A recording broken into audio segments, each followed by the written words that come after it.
And hello to everyone who's watching. Hello, good evening. So Andrew's a real expert on this topic. And when I asked people in the group what they wanted to hear about, the number one topic that came up was SEO and website optimization, because it's really important for anybody with a product-based business. So I'm really delighted that Andrew's been able to come on tonight to talk to us about this topic. So please do feel free to jump in and ask any questions, just comment below.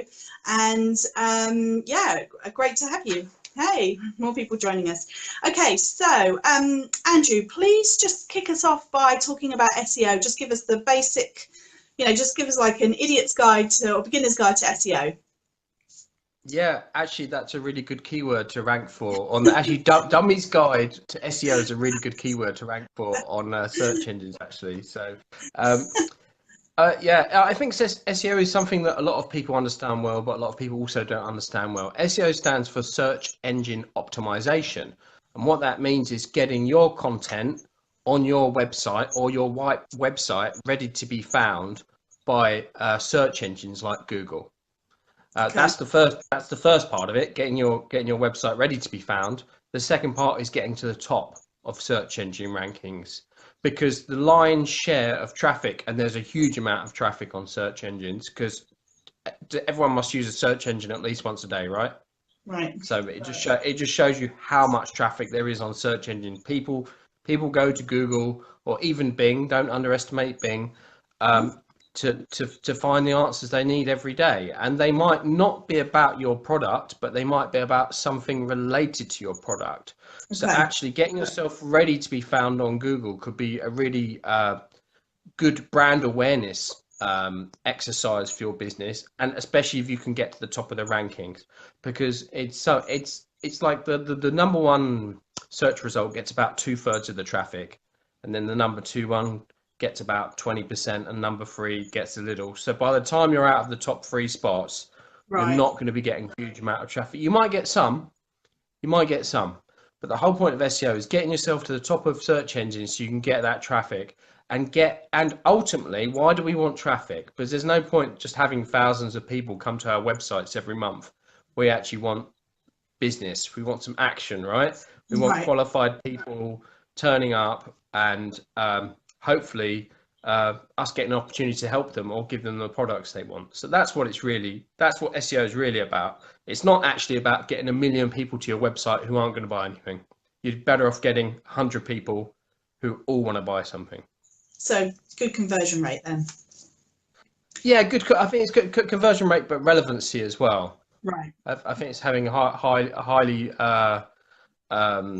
relevant material as well, and that's something we can talk about further, because I know that was perhaps something that we were going to address further on in the show. Sure. Okay, so I guess the next question then is, why should you care about SEO? Why should, as a small entrepreneur with a product-based business, why is it important to be thinking about SEO?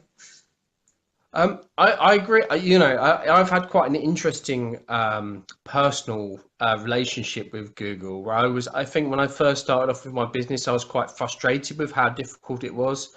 So I was kind of a bit like, what's the polite way to see this? But I was just like, I can't be dealing with this challenge. It's ridiculous. I don't want to have to deal with these algorithms and stuff. I'm just going to go my own way. But that's fair enough. A lot of people don't depend on Google, right? But there's a huge amount of traffic for you, and Google isn't necessarily the answer for, and search traffic isn't necessarily the answer for everyone. But I think if you're an e-commerce business, there's an opportunity to get tons and tons of traffic to your business, and it's not always difficult to do either. It requires a little bit of hard work, but the return can be huge and also ongoing. Right. So, okay. If you compare it to something like pay-per-click advertising, let's say you spend £1,000 on pay-per-click advertising, you get 10 customers. All right, great. All right, that's brilliant. Maybe they share it with a few friends, but then you kind of have to go again. Whereas if you invest in SEO, it's a long term, and you do it right, and you're committed, then you're going to be you could be seeing results from what you do in 1, 2, 3, 4 years time, or even longer down the line. So it's a thing to invest in for the long term. And I think you can get quick results without always just spending years and years doing it either. So you don't have to, you don't have to be spending 2 years to get loads of results. I'm just saying it's a bit like, I guess, investing in shares, right? The dividends just pay more and more over time. So it's a long-term, good. Sure, it's a good long-term strategy then. I think it's a good long-term strategy, and it also reinforces other parts of what you do as well. Say, for example, I'm a swimwear brand and I want to write about, I don't know, 10 good ways of applying suntan lotion at the beach without getting sand all over myself. And someone reads that and they find it really useful, they're going to share it on Twitter or Facebook with their friends. So actually, what was a really good SEO piece of content actually becomes something that gets shared and becomes a social piece of content and becomes a piece of word of mouth marketing. Right. And also, don't forget, you can also promote your SEO work as well. SEO goes across your whole website when we talk about SEO, but I'm going to talk a little bit more in this about actually blog posts and making just quality information. For example, like the sun, how to apply your suntan. So rather than just selling to people, you can also make these very informational, helpful pieces of SEO content and then promote that as an advert. And actually, sometimes you get a higher conversion rate of people then learning about your swimwear line, and actually more people might buy your stuff than actually running an advert about the swimwear itself. Right. So the benefits of SEO are multiple. Sure. So that kind of takes me on to the next question. So how can you work out what your audience is searching for, or how can you identify what would be a good piece of content to create? Okay, I'm going to give you two really good. I've got my post-it notes with me today because we're not on the. We're just doing. So this is done on the phone, which is good. I actually got my car phone holder out the car, so mine's not wobbling all around the place. There's two really good tools that you can use actually. One is called answerthepublic.com. Okay, yep. So that's a really good free tool that you can use, and that basically is collated from Google, people searching on Google and the related search terms that Google suggests. And this website collects all of that. So when you go on answerthepublic.com, let's say I want to find out everything I want to know about day packs or backpacks, and I type that, how to find cool backpacks, and then it will come up with other search terms related to that. So then these are things that people are actually searching for. I'm not just guessing. Right. Because this is one of the mistakes that I made earlier on with my blog posts is I'm very opinionated. I just want to write about what I want to write about. But unfortunately, no one's searching for that. And you end up writing about these really obscure topics, or maybe they're cool and your audience love them, but people aren't searching them from on Google. So you're not going to get a lot of search traffic. And that's what this is about. So answerthepublic.com, that will give you a lot of great search ideas. It won't give you search volume. That's the downside. Okay. So search volume isn't king. For example, just writing for something just because you're going to get 2,000 people a month to your blog isn't necessarily the right thing to do. Like I said, you want more qualified, relevant visits than you do want lots of, not good traffic. But knowing volume is helpful because you want to know, all right, there's going to be like 50 people a month at least searching for this one term that's going to feature in my post. Yeah. So you can get some of that actually. If you go over there's a guy called Neil Patel, and he's got if you go to neilpatel.com, Uber suggest, and you can just put that into Google and you'll find it because he's got very domain authority. So you'll find that tool, and he gives you, once you've found some of these keyword ideas from Answer the Public, you can actually go over to this tool called Uber Suggest, or you can just Google Uber Suggest and find it. Okay. And that will give you volume. That will give you search volume. So that will tell you how many people. So if you do it and you do a search and you decide you want to write something about, candles, and then you could go to Uber Suggest and find out, okay, well, there aren't that many people searching about soy candles, but there's loads of people searching about organic candles or something, something like that. It gives you more of an idea. Okay. Yeah, it does. It does. That it will tell you the monthly volume in the country as well, which is really Right. useful. Oh, okay. Because not all e-commerce people obviously sell internationally. Some people just sell in local markets. So that's quite, Sure. you know, what people search for can really vary, and even the words that people use.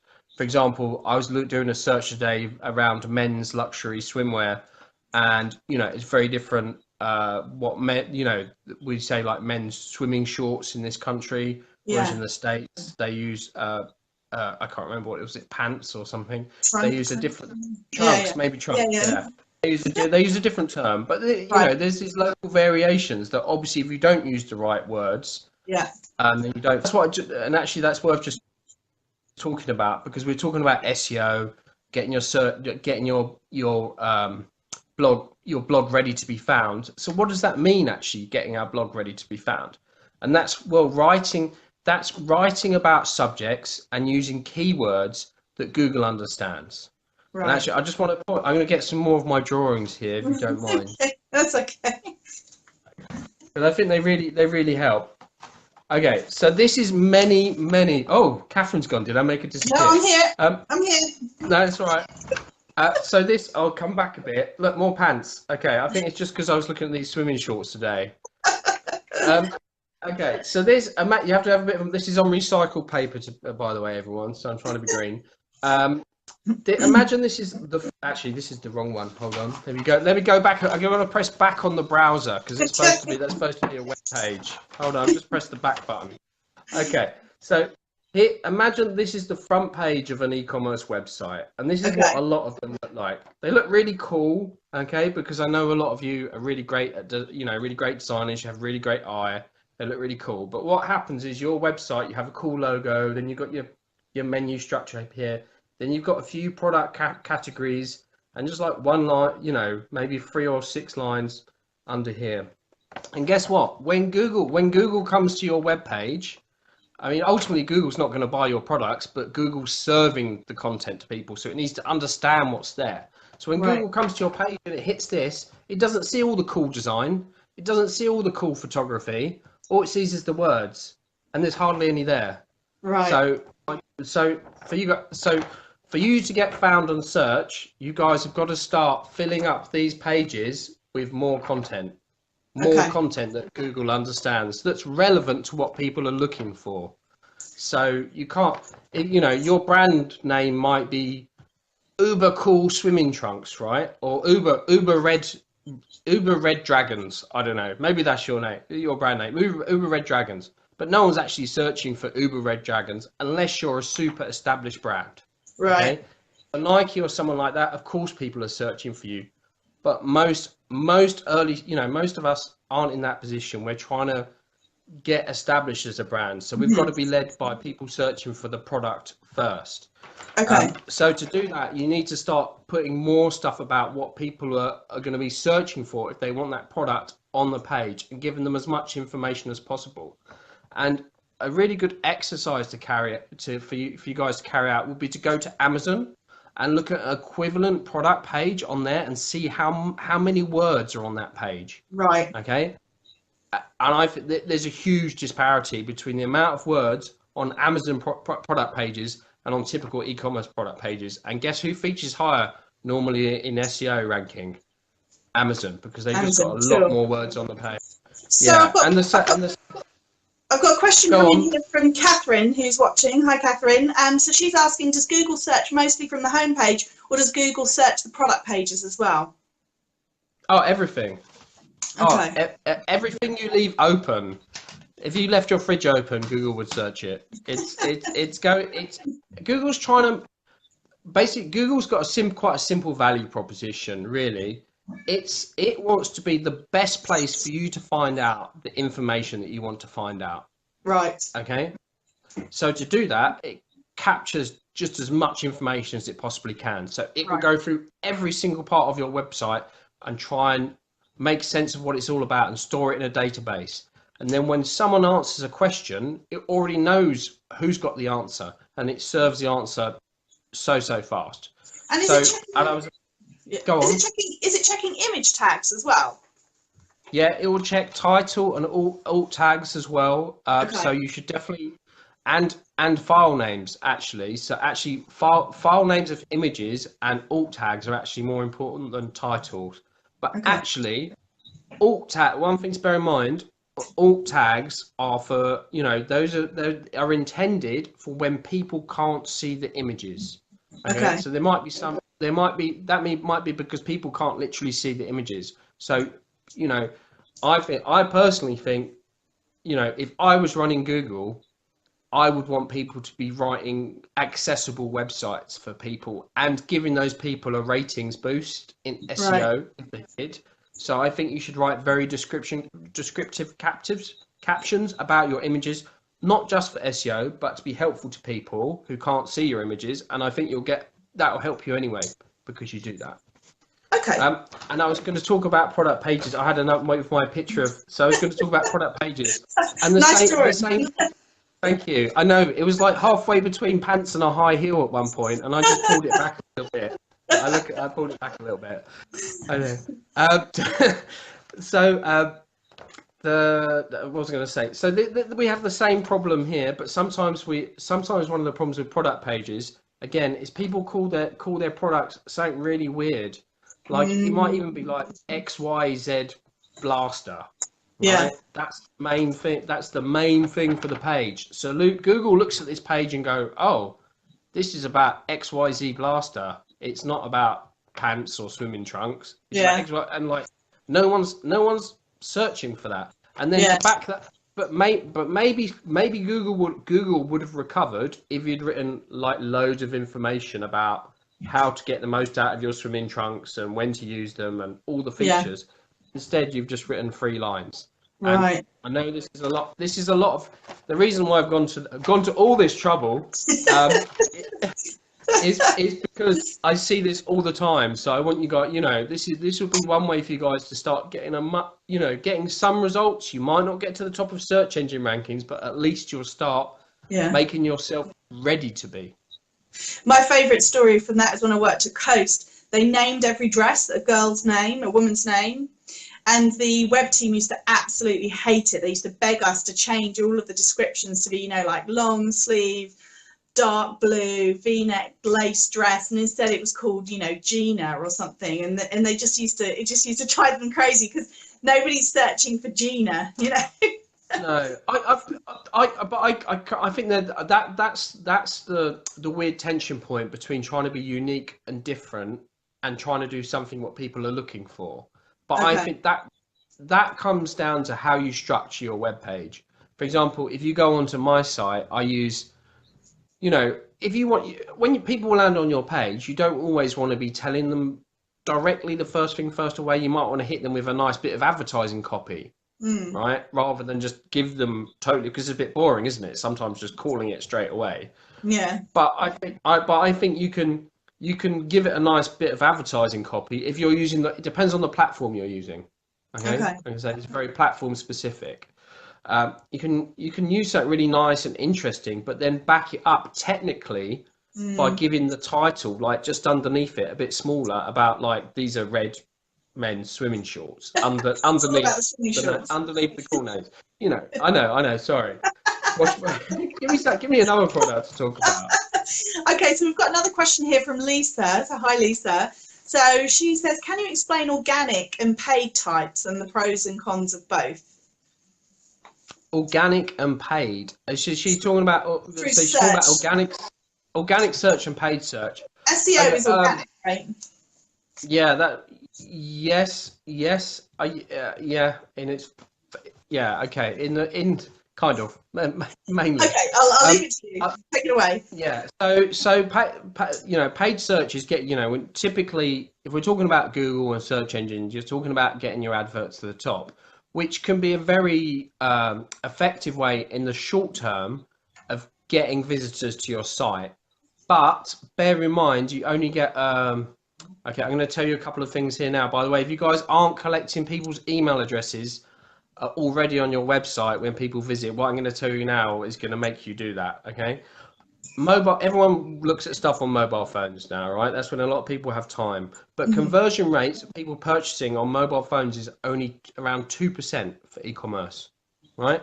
And it's 4% on a computer. So when they've sat down, they've got a bit more time. So actually, a big part of what you need to do when you get people to your site is actually getting their email addresses when they're on their phone. Okay, so obviously that should be a general rule anyway, because you really have to face the fact visits from mobile visitors, they're going to have to come back Okay. to you and buy. Yeah. So please, if you're not already collecting email addresses and running newsletters, please start doing that. So going back to the point between paid and non-paid, that's also a conversion rate thing as well. Is that actually organic listing results actually get a much higher amount of traffic going to them. Hmm. Obviously, it's difficult to get to the top of results, but it's been statistically proven that organic is about 6 times. If you spend money on SEO versus money on pay-per-click, it's about 6 times better value doing Okay. SEO than doing pay-per-click. It's harder work. Like you can just go into Google AdWords, you can pay some money, and you can get your money on Google AdWords. But bear in mind, if people don't know who you are when you do Google AdWords, you might not have a great conversion rate because you have that Okay. trust issue. Right. Whereas if you concentrate on doing SEO content and you're giving people helpful advice and education and sharing cool stuff with them, they're getting to know you and building a relationship with you, and you Hmm. kind of like led them along the line to like wanting to be a customer of yours. So I mean, I'd say try pay-per-click because yeah, it could get you early results, but I also would be cautious with how much you spend. You Okay. know, do a bit. If you're going to do it, do a little bit of a time and make sure also you use negative keywords to cut out all the terrible keywords. Unfortunately, I've had this personal experience myself that Google is quite happy to spend all your pay-per-click money on terrible searches, like anyone putting anything into Google. So you really need to. I'd go and do some YouTube tutorials about this before you do it And so, because I don't want to sorry, spend money. I'm not familiar with vaguely familiar with negative keywords. Can you just give me a quick example of what you mean by what happened? All right. So for example, it could be people searching for cheap or free, uh, or even Oh, I broad, see. so it could be like a cheap handbag or a free handbag, Right. things that are never are not what you're doing at all, but Google's still showing your handbag result to them. Right. It could even be broad matches, because basically Google will take any excuse to show your advert, Because then they get the unfortunately, money. and get people Right. Right. Okay. Got clicking. it. So that's why you need to be very, very focused, and that's why I say start small, and maybe with pay-per-click you have to take the viewpoint, if your budget's limited, you actually need to spend a couple of months getting to know the system and Hmm. refining your results Right. before you really start scaling it up, I would say. Okay. Okay. So then, if I'm to kind of paraphrase, so organic, the pros are that it's free, it builds the know, like, trust factor, and that it's longer term, but then it may take longer to get results. And paid, the main pro is that you might get a fast return, but the big con is that you could just spend a lot of money on not particularly effective traffic. Is that a It good is a summary? bit, yeah. I think totally. It's a bit like a casino. It's a bit like a casino. A bit the pay per click, a little Right. bit. Yeah, and it's highly competitive. I mean, you've even got issues with pay per click that competitors will click on your results and Right. waste your budget. Right. So, which hopefully you won't get, but this can also be an issue.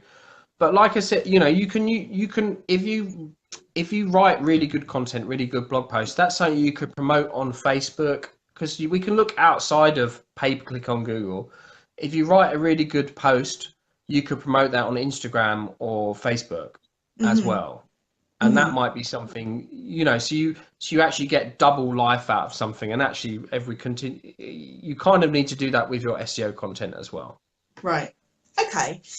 So let's see. I think we've covered a couple of them. So we talked about creating SEO friendly content. So you've given us great information about the product page.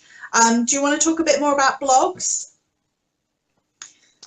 Oh yeah, I can talk. Yeah, and also on your product pages, you want to try and get your keyword. All right. So here's some really good advice. I'll jump onto blog. Your keyword needs to go in your H1 title, your main title. Okay. If we're using the reason I've moved to I do WordPress now and WordPress development is because I want full control over my titles and how they Okay. look and how they work and have that freedom to get the keyword in there but make it look cool at the same time. And that's Right. sometimes hard to do with things like Shopify. But you want your keyword, if you can, in the H1 title. And you also want to feature your keyword in your copy, but you want to try and Okay. have at least 300 words of copy on your page. Okay. Okay, Right. and talk a little bit around that subject as well. And also in your page title, you want to have your keyword in there, and your URL, you want to have Okay. your keyword, and also on the alt image text, you want to have the keyword in there as well. And that should start helping tell Google what your page is about. Sorry, we were going to talk about blogs. Yeah. No, that's very helpful advice. Thank you. Yeah. So you just mentioned, because one of the questions was, about creating SEO friendly content, and obviously blog posts are a great way to do that. Yeah, yeah. Oh, blog posts are an awesome way to do that.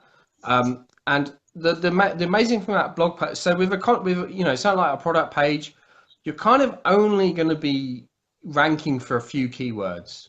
Okay, Okay. very relevant, very qualified keywords, which are going to drive good traffic to you. So going back to the swimming trunks thing today, I found a really good keyword for the guy for the client that we can get him to the top of Google, and that will drive him a ton of traffic to that page with just a little bit of work.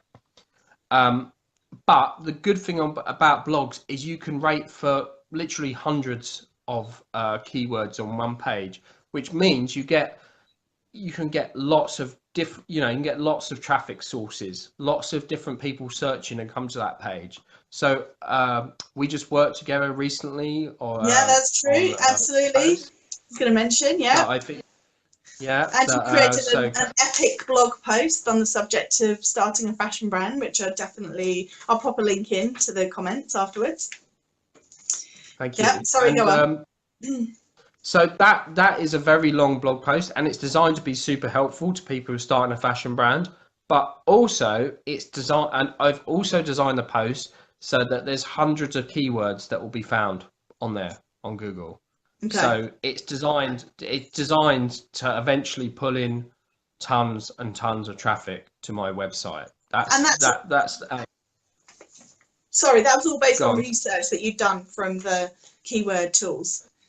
That's right. Yeah, that's all based. Yeah. So basically, on that post, I split it down into there's about 15 different topics, subtopics covered in the post. I've gone in and researched all of those, and the main title of the post is obviously well researched, and then there'll be a ton of other. There'll even be more beyond what I've researched, which will be organic results. Okay.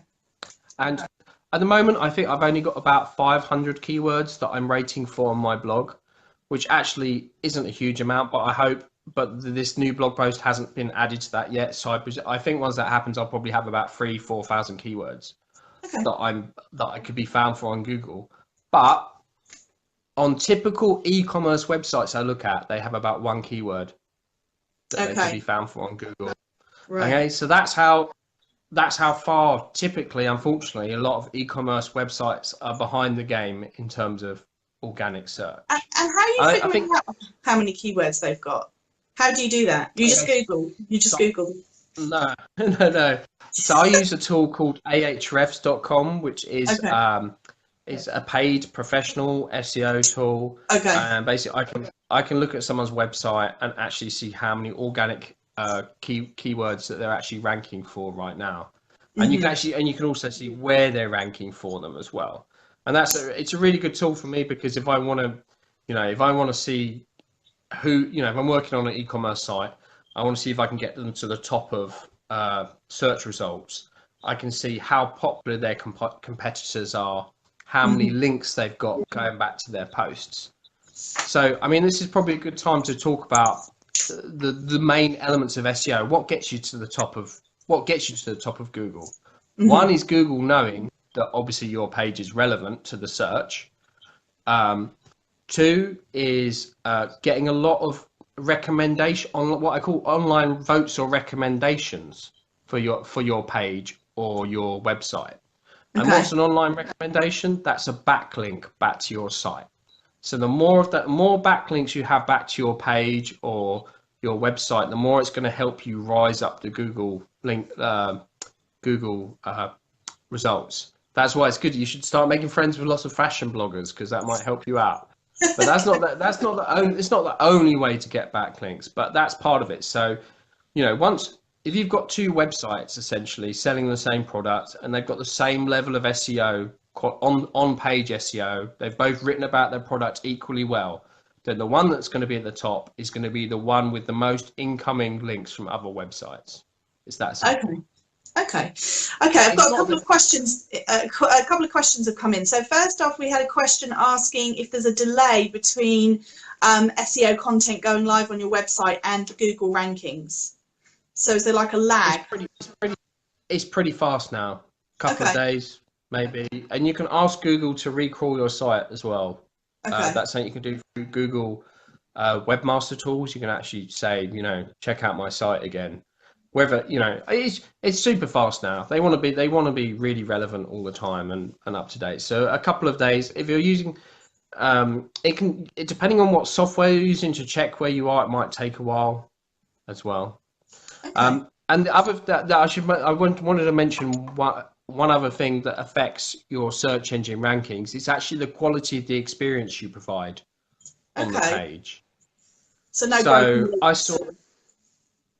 Well, I think the broken links, a lot of people have a few problems on their website. I don't think that's the end of the world, having a little bit of your site that needs tidying up. I think it's more that people come to your website and want to stick around for a length of time. So again, this is a reason to give people more content because think about Google. Google serves up results, and then you click on a result, and then if you go to the page and you're like, oh, this is horrible, this is such a cheap website, and I'm never going to buy anything from here, and you click straight back to Google, then Google goes, oh, that wasn't a great result that I served up this time. And then after 5 people do that, it will start pushing that page down the search results. So actually the quality of the experience that you provide is also very important. And that's why things like having more work, obviously having a nice laid out page, but obviously giving people more stuff to read, because they're going to stay on your page more to read and learn more about the product. And people like learning in detail about something they're going to buy as well. Right. And you should consider maybe having reviews on your page, because that's what Amazon do, because reviews also count towards SEO.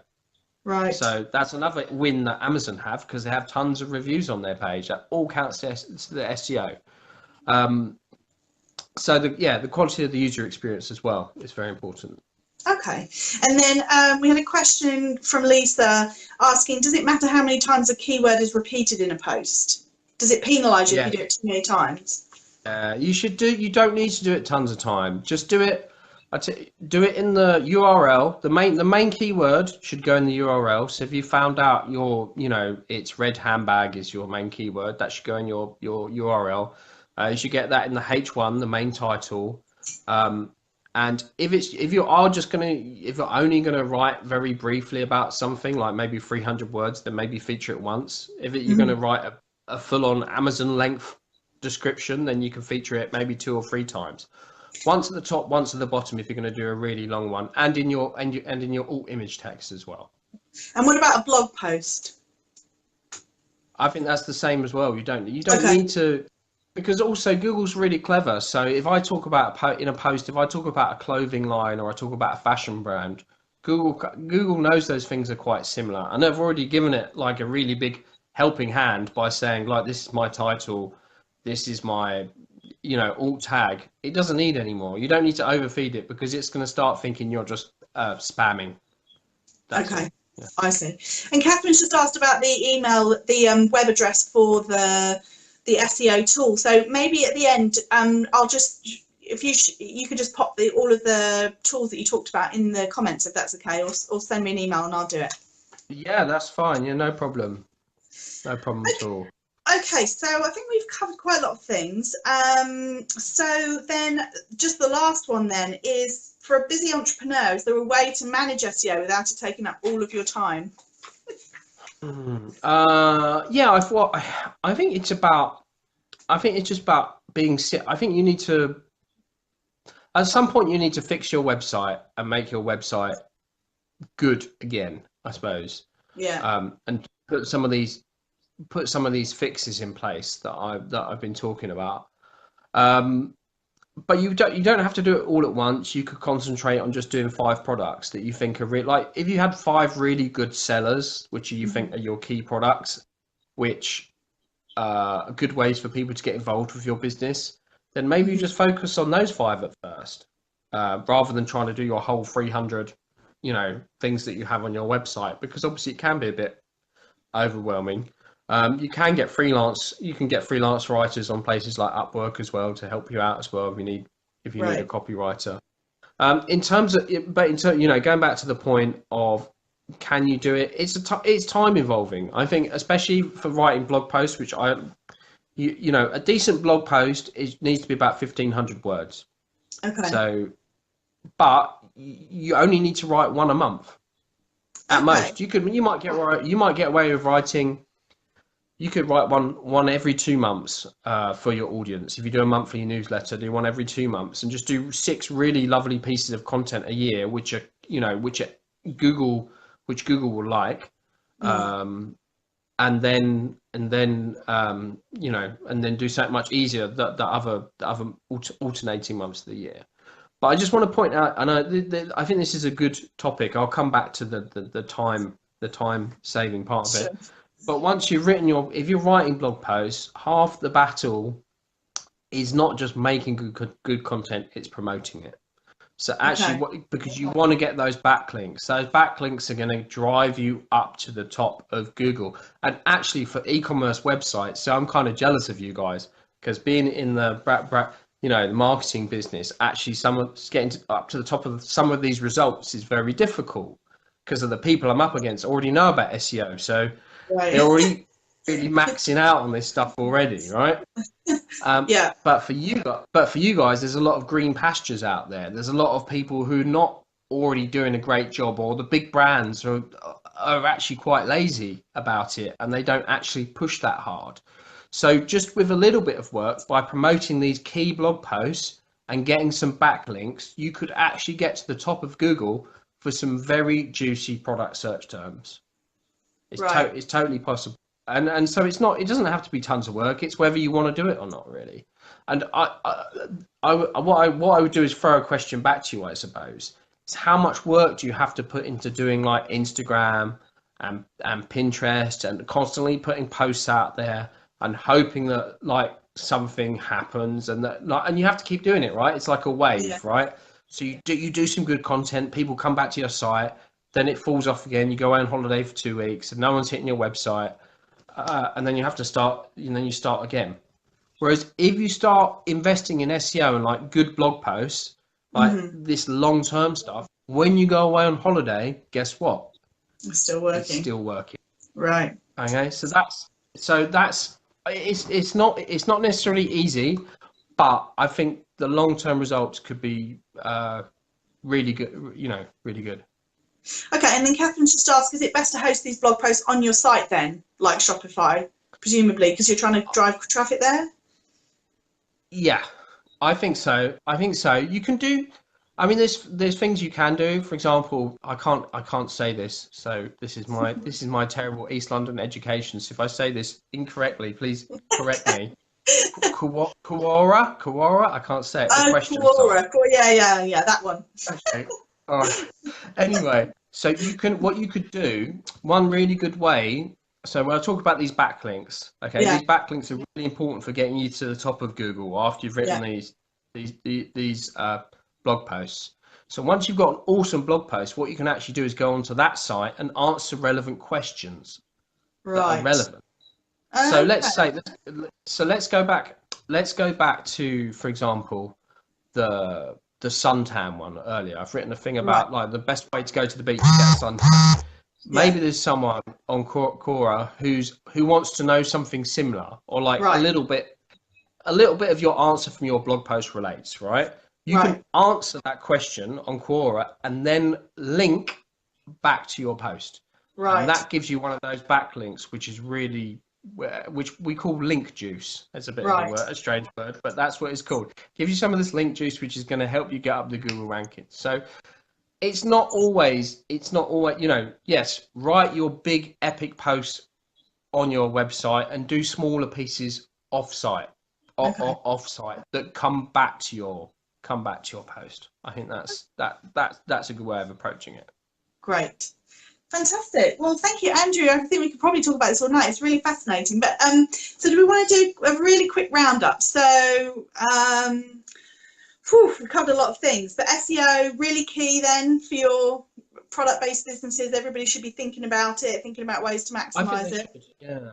Yeah. I think it's an underutilized opportunity by a lot of businesses, because I think they just see it as too difficult a thing, or they don't quite get it. But I think it's huge, really. Yeah. Okay. Great. Just one more thing I'd like to say about that is actually think about it like this: when you promote your handbag or whatever on Instagram, people are like, oh yeah, that's a cool handbag, right? Or it's a cool swimming trunks, right? Oh yeah, maybe when I want something, I might remember that post and I might come back to it. All right. But if I'm on Google searching for swimming trunks or a handbag, I'm there as a buyer. I actually want to buy. I've got the intent to actually buy at that moment in time. So I'm like super qualified. So that's another reason to think about why it's good to be there. Right. Okay, great. Does anybody have any last questions before we wrap this up? It's great to have so many people watching, and it's been a really fantastic and fascinating session. I hope you've all enjoyed it. So Andrew, I think does Andrew know whether any of the Shopify templates assist particularly well with SEO? SEO is not Shopify is not a platform I personally used. I know from what other people have said, there are SEO issues with Shopify, and that's kind of the problem with these. Unfortunately, that's kind of the problem with some of these platforms. I think you can with a bit of work, you can make it work for you. So I'm not saying jump away from Shopify straight away. Although if I get to know you long term, I would say that. But you can probably make it work for you. But there are downsides to these easy website builders, because what makes them so easy is what constrains you from fixing them for things like SEO. So the template shouldn't really make any difference. It's more to do with what you done with the content. Yeah, the template might make some difference, but from experience, it's more about the content that people put on the page. Okay. I think. Yeah. Great. All right. Well, thank you so much.